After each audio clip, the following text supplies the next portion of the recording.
मैं doctor Karamvir Singh, associate professor political science, BSR government arts college Alwar.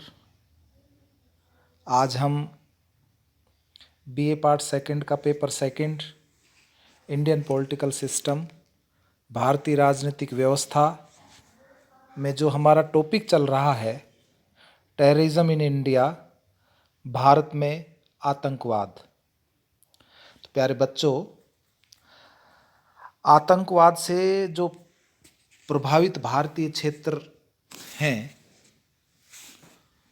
उसके बारे में जो कल आपसे डिस्कस हुआ था या चर्चा हुई थी, उसमें जम्मू कश्मीर के बारे में जो बताया था, वहाँ जो समूह सक्रिय हैं, जम्मू तथा कश्मीर लिबरेशन फ्रंट के बारे में आपसे चर्चा हो गई है। हिजबुल उल मुजाहिदीन मुस्लिम जाबाज फोर्स, इखवान उल मुस्लिमीन, हिजबुल्ला, अल फरमान, अल कायदा इत्यादि जो सक्रिय समूह हैं J&K में, उन सब के विषय में हम चर्चा कर चुके हैं।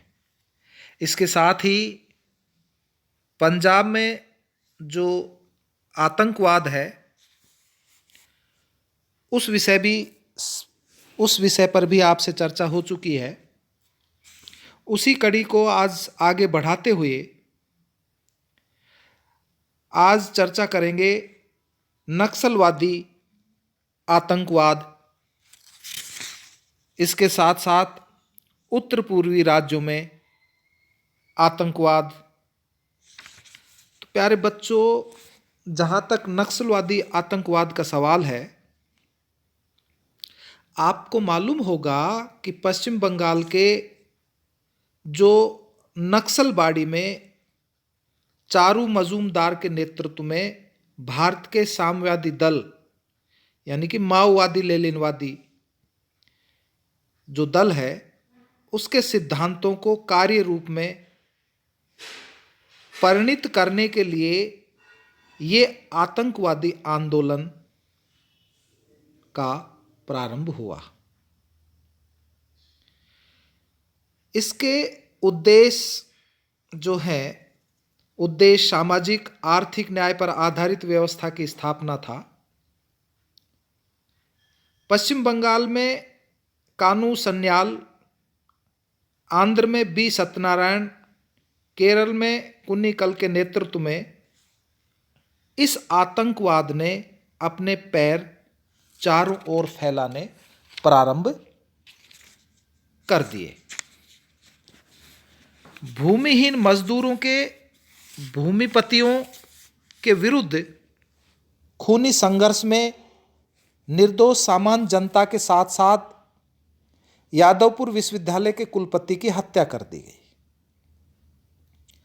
शासन से जुड़े व्यक्तियों की हत्या व अपहरण द्वारा आतंक का वातावरण बनाना इनका मुख्य उद्देश्य था।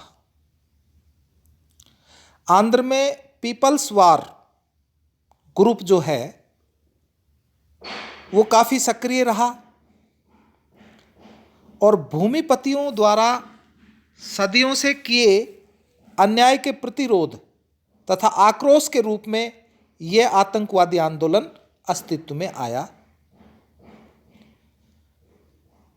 फिर धीरे धीरे पेशेवर अपराधी भी इससे जुड़ते गए।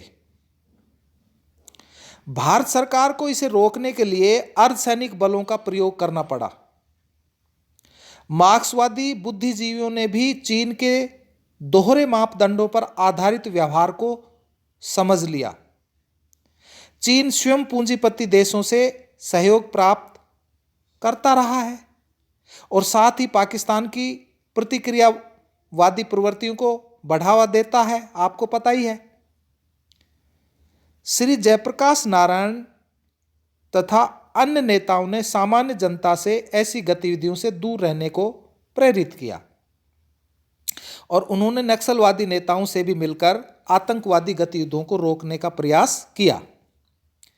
इस बीच नक्सलवादी नेता चारू मजूमदार की जुलाई 28, 1972 में मृत्यु हो गई। और फिर क्या हुआ कि नेतृत्व के अभाव में आतंकवाद की गति मंद हो गई।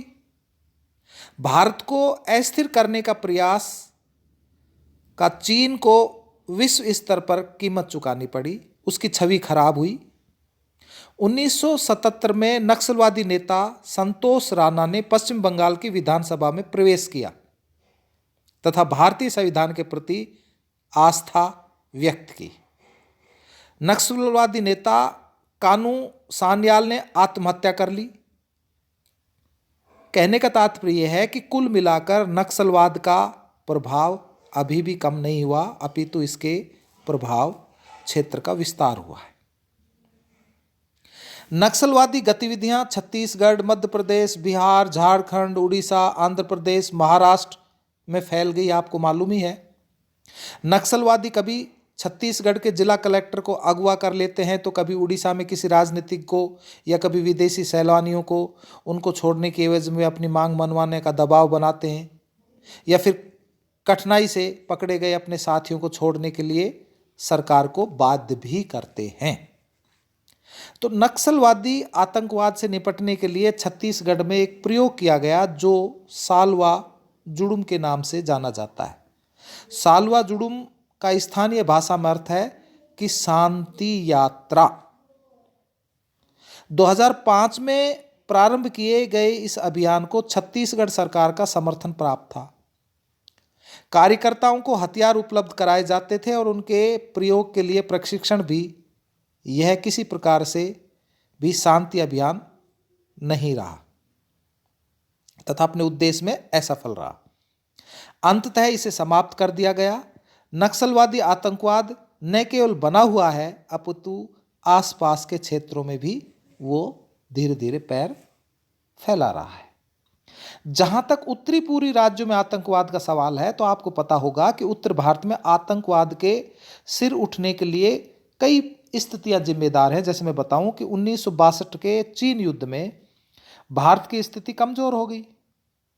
फलतः क्या हुआ कि भारत चीन सीमा के राज्यों ने स्वतंत्र अस्तित्व के लिए संघर्ष प्रारंभ कर दिया, और इसके अतिरिक्त स्वतंत्रता के पश्चात भी पूर्वी बंगाल से लोगों का आना प्रारंभ हो गया, जो 1971 में बांग्लादेश की स्थापना के समय जारी ही नहीं बल्कि घुसपैठियों की संख्या बहुत ज्यादा बढ़ गई। असमवादियों का न केवल सामाजिक आर्थिक जीवन प्रभावित हुआ, बल्कि उन्हें अपनी मौलिकता व पहचान पर संकट अनुभव होने लगा। तो इन्हीं भावनाओं के वशीभूत होकर असम, नागालैंड, मेघालय, मिजोरम तथा त्रिपुरा में आतंकवादी गतिविधियां प्रारंभ हो गई। असम में आतंकवाद के बारे में अपन कह सकते हैं कि लंबे समय से भारत के उत्तरी पूर्वी क्षेत्र अशांति का वातावरण है। वस्तुतः शुरुआत तो स्वतंत्रता के पश्चात से ही हो गई। आपको मालूम है, पूर्वी बंगाल से लोगों का यहां आना जारी था। 1962 में चीन के साथ युद्ध के बाद स्थिति और खराब हुई तथा अलगाववादी शक्तियां सिर उठाने लग गई, और 1971 में बांग्लादेश की स्थापना के बाद असम में अवैध रूप से आने वालों की संख्या लाखों तक पहुंचती चली गई, जिससे असम वासियों को अपनी पहचान खोने का भय होने लगा। फलतः विदेशियों को असम से बाहर भेजने की मांग उठने लगी। अखिल असम छात्र संघ तथा अखिल असम गण संग्राम परिषद ने मांग के लिए आंदोलन प्रारंभ किया। बीच में कुछ आतंकवादी घटनाएं भी हुई, पर 1985 के असम समझौते में स्थिति में सुधार आया, पर धीरे धीरे और संगठन उभरने लगे, जिससे आतंकवादी गतिविधियां बढ़ी। वर्तमान में असम में आए अप्रवासियों की नागरिकता का मुद्दा विवाद का विषय बना हुआ है। वहाँ जो हैं, जैसे उल्फा का उदय हुआ अप्रैल 1979 में। एक संगठित समूह है जो भ्रष्टाचारियों को दंड, शराबबंदी, महिलाओं से दुर्व्यवहार करने के विरुद्ध कड़े कदम जैसी गतिविधियों से अपना अस्तित्व जताता रहा है। बोडोलैंड की मांग भी वहाँ जोरों पर उठने लगी। कुछ गोरखा लिबरेशन फ्रंट है, वो भी अपनी गतिविधियों को सुचारू रूप से करता है। जहां तक तमिलनाडु की हिंसा का सवाल है, यहां लिट्ठे उग्रवादियों का आतंक बराबर बना रहता है, आपको पता ही है। श्रीलंका तथा भारत के बीच में छोटे समुद्री फासले के कारण यहां लिट्ठे घुसपैठियों का आवागमन बना रहता है। श्रीलंका में तमिल व सिंगलियों के बीच संघर्ष की स्थिति बनी थी, जिसका प्रभाव भारत पर भी पड़ता रहा है।